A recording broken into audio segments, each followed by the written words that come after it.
বৃন্দাবনে এসেছি আজ ষষ্ঠম দিন। তো এখন আমরা আছি রাধাকুণ্ডে। রাধাকুণ্ডে এসে এই আমরা মালা জপ করতে বসেছি। মালা জপ করে আমরা রাধাকুণ্ড পরিক্রমা করতে বেরোবো।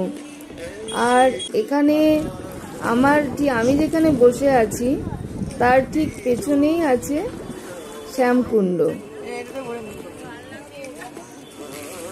এই যে এটা দেখতে পাচ্ছি, এখানে এই শ্যামকুণ্ড। এটা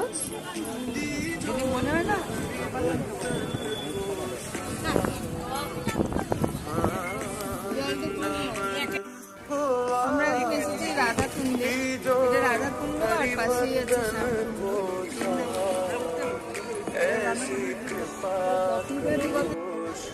তাহলে তো একসঙ্গে বলে নেওয়া যায়।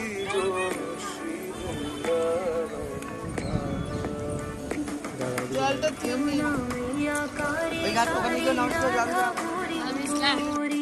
वृंदावन में धूम मचावे बरसाने री छोरी